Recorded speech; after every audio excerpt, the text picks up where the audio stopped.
The broadcast is now starting. All attendees are in listen-only mode. Good morning. Thank you for today's quick webcast, for joining us for today's quick webcast, I should say.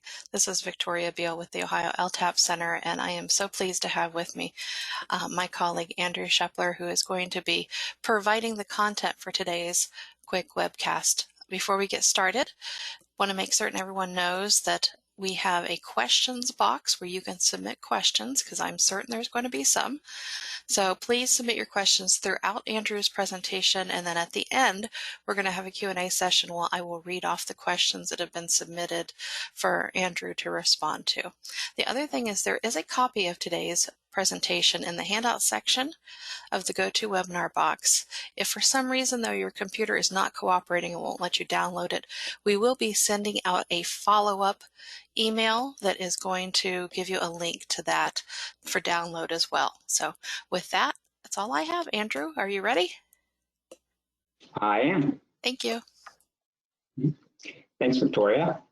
So my name is Andrew Shepler, in ODOT Central Office, and I am ODOT's Federal Grants Coordinator, which is a new position that's been created with all of the new discretionary grants that are coming out of USDOT.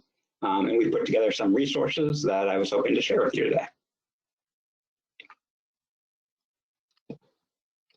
So with the passage of the Bipartisan Infrastructure Law, there were a lot of new discretionary grant programs. There's over 50 grant programs available as part of the Bipartisan Infrastructure Law, and they cover all different types of projects, different modes. Really anything you can think of in transportation has a grant program for it. Just in federal fiscal year 22 alone, there is more than $29 billion in funding that's available. So while there are a lot of new programs, there also are significant increases to existing programs like Infra and RAISE. Those are some of the ones that you may be familiar with that have been around for a little while. And with so many new programs and so much money, it can be a bit overwhelming to digest all this new information. So I'm going to talk today about some of the resources ODOT has made available for you to help sift through all this new information and to help you bring some of this funding back to Ohio. So this slide gives you an idea of just how much funding is available by different federal agencies. The green bar is funding that has already been appropriated by Congress for the grant programs at some point over the life of the 5-year Bipartisan Infrastructure Law. Congress doesn't have to do anything else at this point to make that funding available in the years it was appropriated. The blue bars, however, are funding that was authorized in the Bipartisan Infrastructure Law for a specific grant program, but hasn't been appropriated yet. So Congress will have to appropriate the funding to make it available. They may do so, they may not. There's no guarantee either way. So you can kind of think of the green bar as the floor for how much money will be available for discretionary grants over the life of the Bipartisan Infrastructure Law, and the top of the blue bar is really the ceiling of how much money might be available. So you're probably thinking, there's a lot of money available. How do I get some of that money? Well, ODOT has put together some great resources to help you prepare to apply for different grants, and thankfully, you don't need Jerry Maguire's help. So the first step in accessing the funding is to know what different grant programs are available. ODOT has created a discretionary grant resource website at transportation.ohio.gov/bill, which is the link on the slide. And one of the main resources on that page is our discretionary grant opportunities booklet, which provides information on 54 different grant opportunities. So I'm updating this booklet regularly as new information is being released by USDOT and replacing it on the website. So really just keep that website bookmarked and regularly check it because it is being updated almost weekly, if not more than weekly at this point. The booklet is organized in a way for you to quickly get to the information you need. So you certainly can read all 180 pages. I'm a little biased. I think it should be on the New York Times bestsellers list because I wrote it, but for some reason it's not yet. So you don't have to read all 180 pages to get to the information you need. I kind of put it together in a way that you can quickly navigate to the programs you're interested in, and you don't need to read the entire document. So each grant program in the booklet will have a cover page that looks like this, with basic information about the grant program. It provides a basic description of the program, how much funding is available, who is eligible to apply, how much match is required, and other notes. The first page is intended as a screening page to see if the program is of interest to your agency. If yes, the following pages provide more information on the program. You'll also see that the program funding is broken down on this into the appropriated and subject to appropriation categories that I was talking about earlier. So for federal fiscal year 23, there is $1.6 billion that has already been appropriated for the INFRA program. However, there's also another $1.1 billion that Congress authorized but hasn't appropriated yet. So if that gets appropriated, there would be $2.7 billion available for the program fiscal year 22. You'll also see a schedule for the program and a link to the program website. Not all the new programs have websites yet, but I expect they will moving forward, and I'll be updating the links as new websites are released. And I'm just going to go through a little bit of information, and then I'll show you the website and the booklet a little bit later on. So for each grant program, there are two more sections of information. The first, as seen on this slide, is the types of projects that are eligible for the grant program. So if you read the first page and you think you have something that might fit in this program, you go to the next page and you see what eligible projects are and see if your project is eligible. And if it is eligible, you would go to the next page, which is the selection criteria. So you can kind of see what selection criteria USDOT will be using and how your project might score in the grant program. So once you finish looking at the grant opportunities that are a part of the bipartisan infrastructure law and you find some you want to apply for, the next thing to do is to find out when the Notice of Funding Opportunity, or NOFO, is expected for the grant program. USDOT has a listing of expected NOFO dates on their website, and I've got a link to it on ODOT's discretionary grant website as well. So you don't have to remember the USDOT link, just remember transportation.ohio.gov/bill. And you can find the link to the upcoming NOFOs. I'm trying to make the website as much of a one-stop shop for information as possible. Another resource on ODOT's discretionary grant website is a listing of the current NOFOs, and this is also being regularly updated. The listing is at the bottom of the page and provides a link to the grant application in grants.gov, the amount of funding that is available, and when applications are due. So lastly, the website has a link to request a letter of support for your application. So a couple of things to keep in mind here. We do request that you submit them 14 days prior to needing to submit your application to USDOT. This gives ODOT time to process them. And we do request that you submit a draft copy of the application as it stands at the time, and a template letter of support to help us with that process. So with that, I will now transition over to the website itself and show you how to navigate it.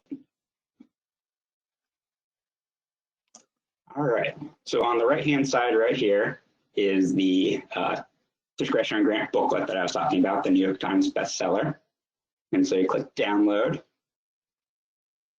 and it opens up the grant booklet. And so the first couple of pages are just some introductory text about the booklet. This will look familiar, it's in the presentation.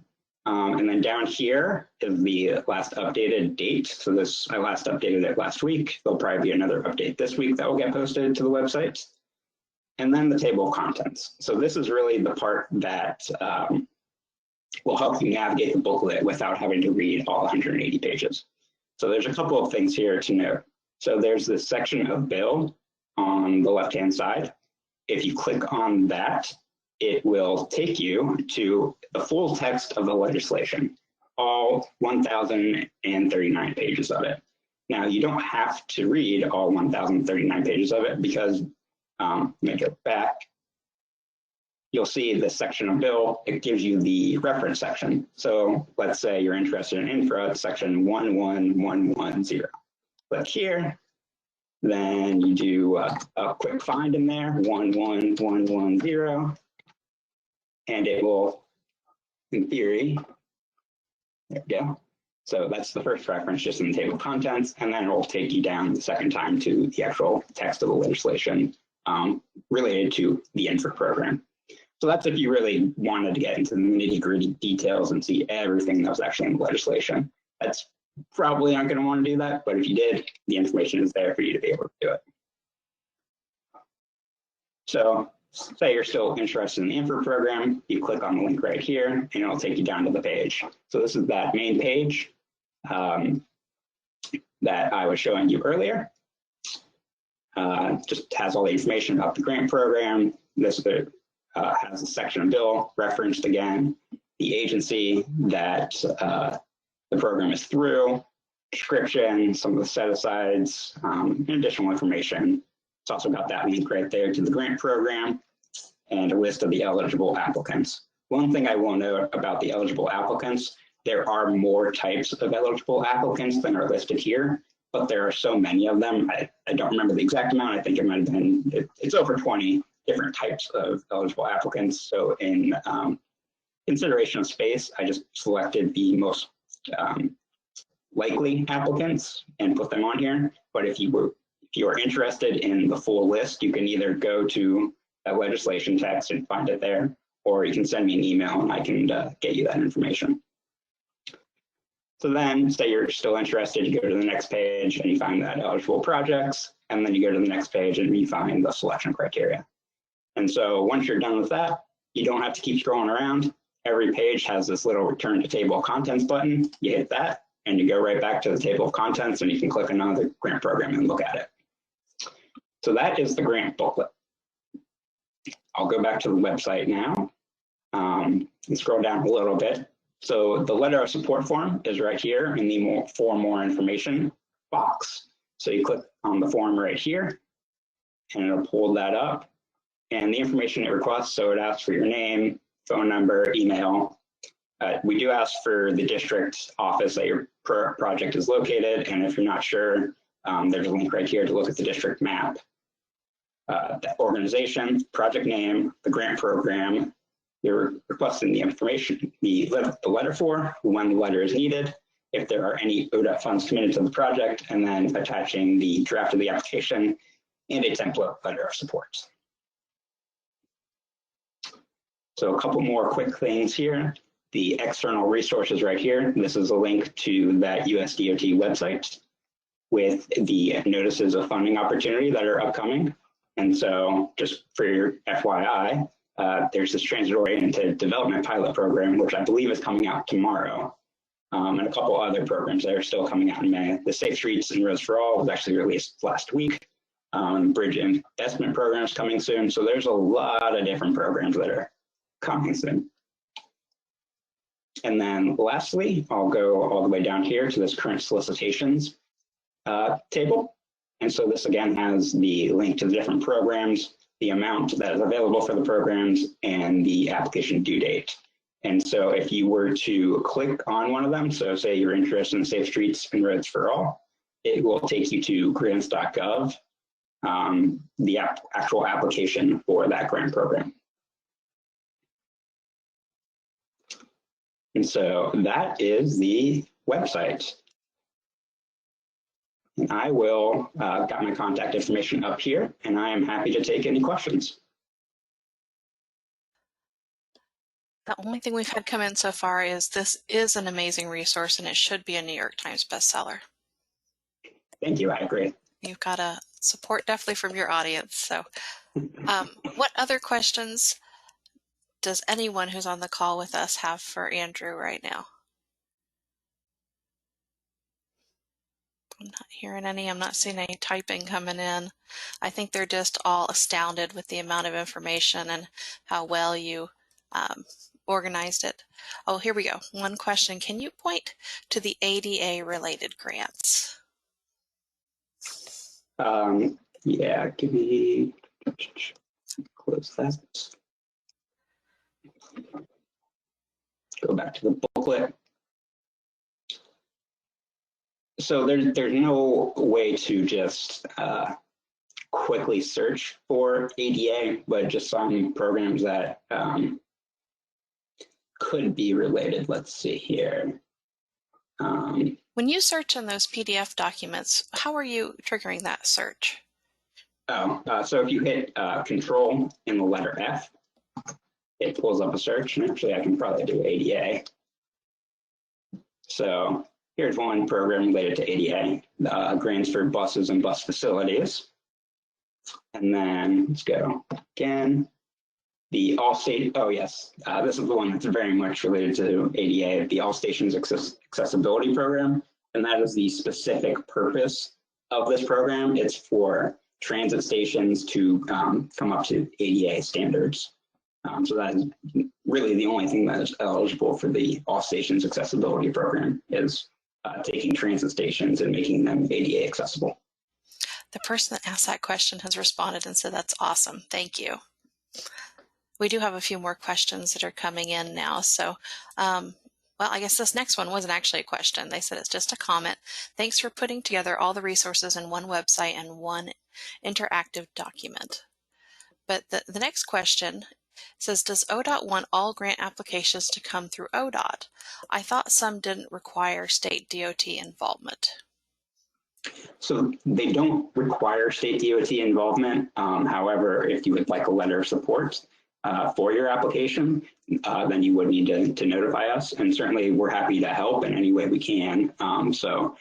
With letters of support or with any guidance you may want, certainly we're happy to help. But in terms of do you have to contact us to submit a grant application, as long as your agency is eligible for the specific program, the answer is no, you do not. All right. And then are there any programs for which ODOT would consider partnering with an LPA, for example, for bridges? So the answer is absolutely. And if there's a specific project that you are interested in partnering with, please send me an email and we can discuss it. Great. And then we had what looks like a comment.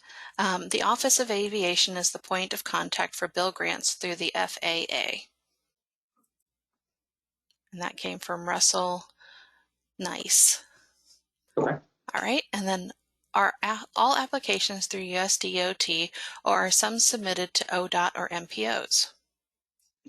So all the applications are for these programs do go through the federal government. There are some that aren't USDOT directly, so there's some EPA ones and Department of Energy, but the vast majority are through USDOT. So in terms of the actual application, yes, it goes through USDOT. However, in terms of getting support for the application and help submitting the application, I definitely would recommend reaching out to your MPO or RTPO to kind of discuss the project and see what assistance they may be able to provide. Are ODOT districts being encouraged to use these federal applications? So yes, we've actually had district workshops with each of the districts about a month ago to discuss all the different grant programs and to start discussing some potential projects and applications. So yes, the districts are all aware of these grant programs and we've been engaging with them as well. Great. And did I just miss the part, or did you go over the sam.gov and grants.gov, kind of like the pre-work? So I did not. So if your agency is interested in submitting a discretionary grant application, the very first thing you should do is make sure that you have a unique entity identifier, and you get that through sam.gov. The process can take about a month to happen, and so the sooner you can get that done, the better. So you register in sam.gov, and then with that sam.gov registration, you can register in grants.gov, which is where you would be submitting the actual application. So when the NOFOS do come out, oftentimes there isn't a lot of time to put the application together. And so having that sam.gov and grants.gov registration done beforehand will simplify things for you and make it a lot easier to get an application submitted on time. But anybody through ODOT should just contact you. Yes, ODOT has a UEI and I have the grants.gov account. Awesome, thank you. All right. Are most grants funded at 80-20? The simple answer to that is it really depends. I wouldn't say most of them are. So just using infra as an example, so it requires a 40% match, but you can use 20% of other federal funding. So in theory, you can make it 80% federal, 20% state, or 20% local. But in terms of the infra funding, they will only do up to 60%.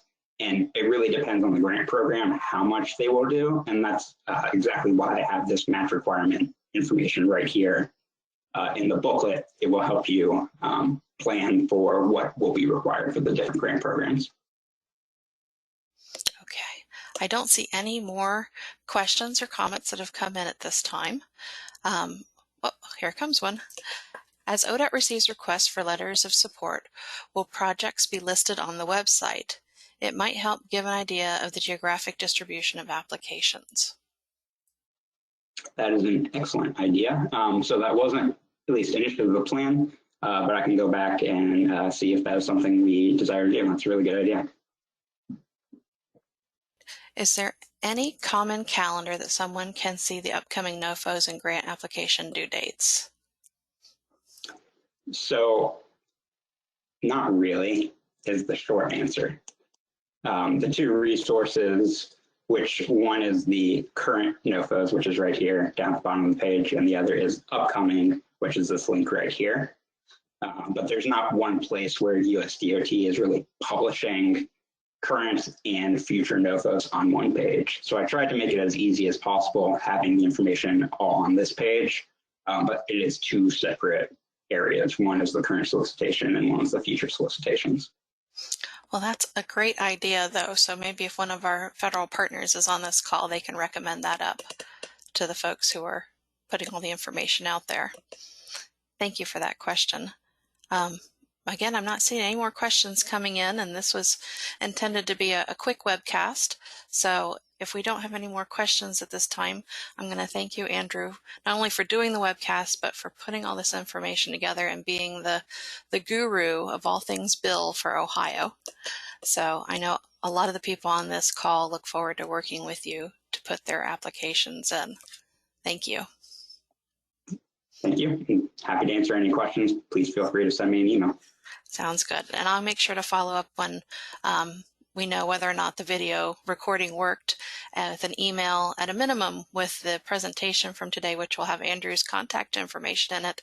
And hopefully I'll also get you a link to a recording of this. All right, everybody take care. Have a great rest of your day. Thank you.